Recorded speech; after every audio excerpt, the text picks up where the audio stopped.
फक्त स्वर्गीय दिवा पाटील हे नावच लावायचं, दुसरं कोणतंही नाव आम्ही सहन करणार नाही. माझी सगळ्यांना विनंती आहे. या महाराष्ट्र आताच मिटिंग झाली आपली.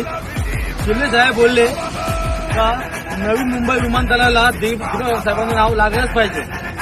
पण नवी मुंबई विमानतळाला आहे बघा, दिवा साहेबांचं नाव लागलं नाही. याच्यामध्ये जेवढे पण हलके लोक असतील ना, त्यांना एकच बोलायचं आहे, दुसरा आम्हाला सत्र लावू नका. आम्ही मनसेवाला आलो ना तर वाट लावून टाकू. नवीन मुंबई विमानतळाला दिवा साहेबांचं नाव लागलंच पाहिजे. आम्ही लागून घेणारच. हे सगळे